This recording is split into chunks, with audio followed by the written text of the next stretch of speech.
Quem diria que o apocalíptico ano de 2020 finalmente está chegando ao fim e a gente já pode começar a traçar os nossos planos para o ano de 2021, tanto na nossa vida pessoal como também nos nossos negócios e investimentos. E por falar em investimentos, quais são as expectativas para as bolsas de valores mundiais no ano que vem? É sobre isso que a gente vai conversar um pouco no vídeo de hoje.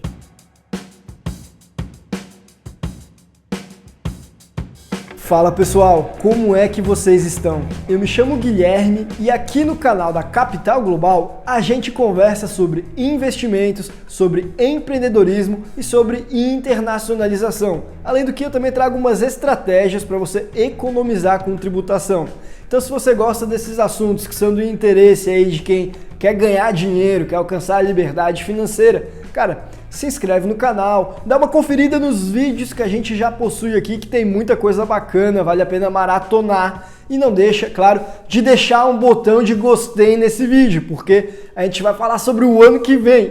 E quem diria, cara, que parece que foi ontem que eu estava traçando meus planos para 2020, mas desde então, olha o tanto de coisa que já aconteceu. A gente teve, para começo de conversa, a guerra comercial nos Estados Unidos e China, aí depois teve a crise do petróleo, que a gente teve o petróleo sendo negociado a cotações negativas nas bolsas, que ninguém se lembra mais. Aí depois teve um vírus que se espalhou pelo mundo de uma forma avassaladora e que ninguém sabia o que era, dando medo e fazendo com que a economia parasse.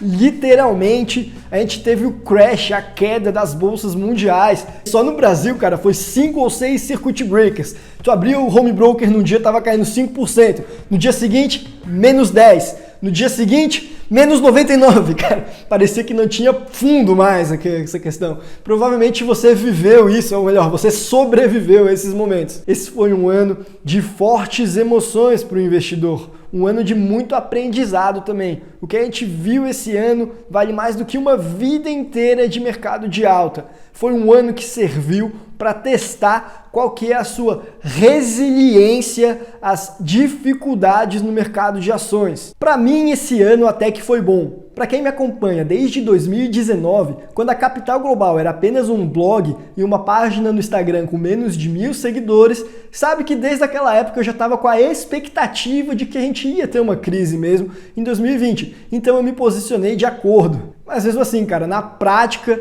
a teoria é outra e foi preciso ter muita frieza, muita sabedoria, muita calma e resiliência para que lá no auge daquela loucura, no olho do furacão, quando estava aquele pânico desesperado, eu conseguisse manter a calma e saber que não era a hora de vender e sim um bom momento para eu comprar eventualmente ações que estivessem sendo negociadas por um preço mais barato. Em todo caso, a minha ideia aqui não é ficar olhando para o retrovisor e menos ainda ficar falando sobre mim. A minha ideia é avaliar quais são as expectativas que o mercado possui para o ano de 2021. Como será que as bolsas de valores vão se comportar? Então eu quero te falar um pouco aí quais são os fatores que estão pesando a favor de uma alta do mercado no ano que vem e quais são os fatores que estão pesando a favor de uma queda do mercado lá em 2021. Como você sabe, o foco da Capital Global é analisar os mercados internacionais. A gente foca até nos Estados Unidos porque ele é uma boa forma de você ver como que se comporta a economia como um todo. Mas cara, se você só investe na B3, fica tranquilo porque isso também vai servir para você. Só que aí vai ter o agravante de que aqui na B3 a gente também ainda tem os fatores Brasil, fatores da reforma, os problemas que a gente tem sobre tudo isso, que eu já comentei naquele vídeo que o Primo Rico até deixou um comentário, que eu vou deixar aqui no izinho para que você possa conferir também. Um abraço, Primo Rico, tamo junto. Dito isso então, vamos ver quais são os fatores que estão no radar aí dos investidores para determinar qual vai ser a performance da bolsa do ano que vem. Vamos começar então falando de quais são os fatores negativos que contam a favor da queda do mercado de ações no ano que vem. E o primeiro dos fatores é que os lucros das empresas tendem a ser menores, ou ao menos é isso que boa parte do mercado está esperando. Ainda que o comércio já esteja voltando aos poucos, Uma grande preocupação das empresas é que as pessoas não voltem a consumir com a mesma frequência que elas estavam consumindo antes. Isso é ruim para os investidores porque diminui os lucros das empresas e, consequentemente, a distribuição de dividendos para a gente também. E quem sabe pode refletir até numa dificuldade para o preço das ações subirem. Obviamente isso vai depender de empresa para empresa. Aqueles negócios que atuam 100% na internet, na verdade eles estão muito bem e obrigado. Agora, aquelas empresas dos setores mais tradicionais,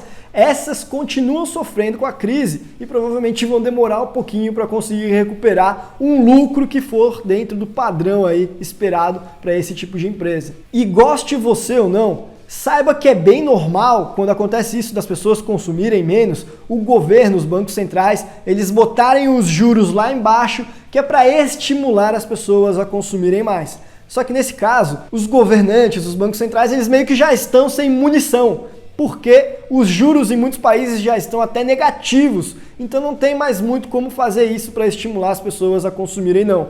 Em todo caso, na minha opinião, o melhor mesmo é que as pessoas voltem a consumir de forma natural, porque elas estão, por exemplo, retomando seus empregos, as taxas de emprego estão aumentando, elas estão com dinheiro no bolso e naturalmente voltam a consumir. Mas aí a gente já está entrando em um outro fator que os investidores acreditam que vai contar para a baixa das ações no ano que vem, que é o desemprego.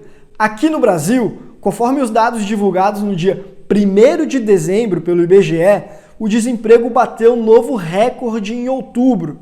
Aqui nesse gráfico da tela, você vê que ele já alcança 14%.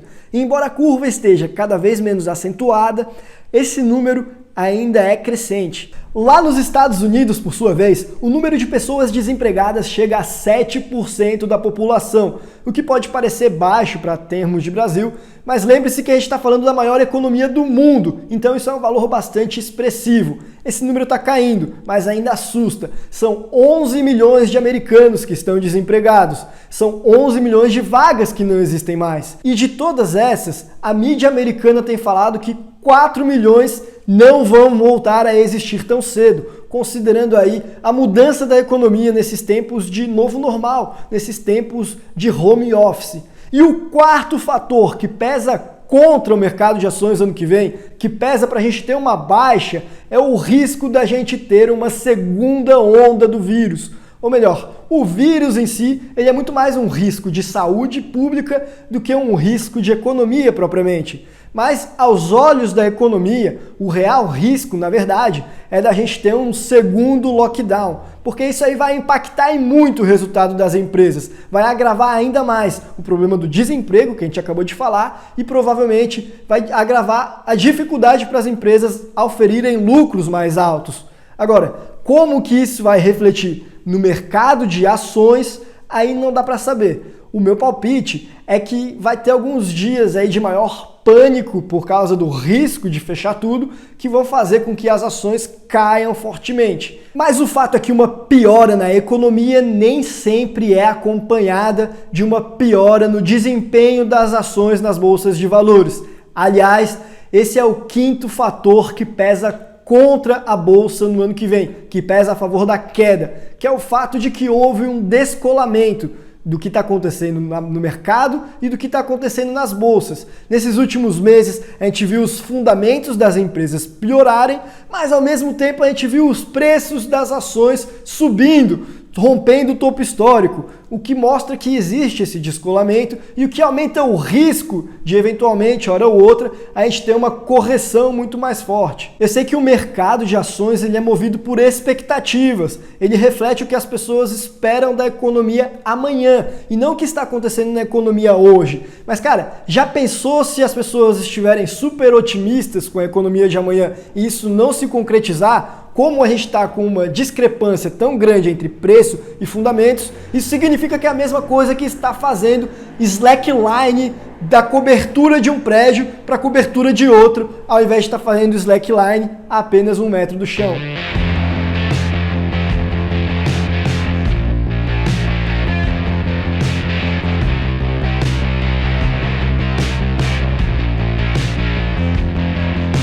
Então Então agora vamos falar de quais são os fatores favoráveis ao mercado de ações ano que vem, que contam para a gente ter uma alta das bolsas de valores. E o primeiro e mais controverso desses fatores são os estímulos promovidos pelos bancos centrais e pelos auxílios emergenciais. E eu falo que esse fator é controverso porque quem me acompanha sabe que, na minha opinião, eu acredito que isso aí é muito mais maléfico para a economia do que benéfico propriamente. Eu já expliquei mais detalhadamente por que eu acho isso na análise que eu fiz nesse vídeo que eu vou deixar aqui no izinho. Mas só para resumir, é porque esses estímulos é como se eles fossem uma droga, digamos assim. Então, no curto prazo, é evidente que eles deixam o mercado, sei lá, mais pilhadão ali, mais em êxtase. Só que no longo prazo eles vão destruindo a saúde da economia aos poucos. E é por isso que eu acho que eles são negativos. Em todo caso, é fato que o mercado está esperando esses estímulos do Fed e muita gente está falando, as ações não vão cair não porque o Banco Central não vai deixar, ele vai imprimir dinheiro adoidadamente e as ações vão subir ano que vem. E sabe de uma coisa? Eu concordo. Eu acho que enquanto os bancos centrais estimularem a economia imprimindo dinheiro, a tendência é que as ações continuem subindo sim, ao menos enquanto essa impressão continuar e continuar surtindo efeitos. Eu acho que isso aí é algo saudável para o mercado no longo prazo? Acho que não. Eu acho que isso aí vai aumentar o gap que tem entre a performance da economia e o preço das ações nas bolsas de valores? Acredito que vai. Acho que vai aumentar o risco, então, de a gente ter uma quebra lá na frente? Acho também. Mas o fato é que enquanto não chegar o fatídico dia do crash, até o dia imediatamente anterior, a gente vai ter essa distorção justamente sendo criada. A gente vai ter os preços sendo inflados e as ações subindo. Então é por isso que eu acredito que sim, o Fed imprimir dinheiro pode fazer com que as bolsas de valores subam ano que vem, goste você dessa política ou não. E um outro argumento favorável à alta do mercado de ações no ano que vem é aquela ideia de que, ainda que a gente tenha uma segunda onda, a tendência é que ela não seja tão prejudicial quanto a primeira foi, por exemplo. Isso porque agora a gente já entende melhor como que funciona essa doença, a gente já consegue precificar qual que é o impacto dela na economia. Coisa que na primeira vez a gente realmente não sabia. A gente não sabia se o mundo ia acabar em 2 semanas. Agora a gente não está mais tão no escuro assim. Agora a gente não está mais tão assustado com as incertezas do futuro e com as incertezas do mercado. Já não é mais um cisne negro. E bem, eu até concordo com esse argumento, eu compartilho com essa percepção. Eu acho que uma segunda onda não vai prejudicar tanto o mercado não. Mas cara, dizer que isso é um argumento favorável ao mercado, aí eu já acho que é um pouco de exagero, um pouco de entusiasmo. E o último fator que conta a favor de uma alta no mercado ano que vem é o fato de que existem alguns setores da economia que eles ainda não se recuperaram, mas logo logo eles vão se recuperar e o pessoal espera que isso aí vai acabar puxando o mercado inteiro como um todo. É o caso principalmente do setor de consumos discricionários. O pessoal fala que tem uma demanda reprimida aí, que o pessoal já está sedento para sair para ir para bares, para festas, para cassinos, para viajar de avião, para fazer turismo, para ir para hotéis, para ir para motéis, para ir para a fila do SUS. Brincadeira, o pessoal só tem saudade mesmo da fila do SUS.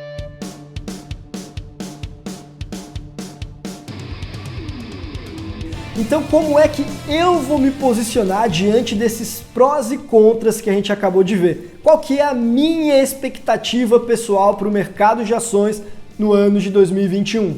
Bem, eu acredito que 2021 vai ser um dos anos mais desafiadores para os investidores, mais até do que 2020. Até porque, como eu falei, a crise em 2020 ela já era até algo que era pelo menos minimamente previsível desde 2029. Agora, em se tratando do que vai acontecer em 2021, tá tudo muito obscuro ainda. As incertezas são muito maiores do que o normal. Então, traçar qualquer especulação, qualquer expectativa, a gente está fadado a errar. Em todo caso, o meu palpite, o meu exercício de futurologia é que o ano que vem, justamente porque a gente tem tanta indefinição, a gente vai ter um ano de muita volatilidade, isso aí eu acho que é altamente provável, mas ao mesmo tempo a gente vai ter um ano que a gente lateraliza, a gente não vai para lugar nenhum. As ações não vão nem subir muito disparadamente, mas também não vão despencar. A gente vai ficar mais ou menos no mesmo lugar. Agora, eu devo te admitir que se por outro lado, as ações ano que vem começarem a decolar e não parar mais, ou ainda começarem a despencar até o fundo do poço,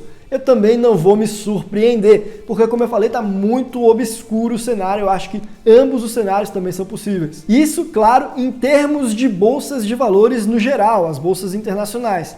Especificamente, em termos de Brasil, e visto em dólares, aí, cara, eu tô pessimista, porque eu tô bastante cético com a capacidade do governo de ajustar as contas públicas. E eu acho que se ele não conseguir fazer isso, aí não tem jeito. Aí as ações das empresas, aí os títulos brasileiros, aí o real, tudo isso vai se desvalorizar. Dito isso, então, como será que eu vou me posicionar diante de todos esses cenários? Bom, antes de te contar, considerando que você chegou até aqui, vamos estimular o pessoal a vir até o final do vídeo também. Comenta nesse vídeo então com o seguinte texto: hashtag assista até o final, que aí o pessoal vai ver e vai ficar empolgado de vir ver a resposta para essa pergunta também. Mas vamos lá, qual que é a minha estratégia com a minha carteira para o ano de 2021?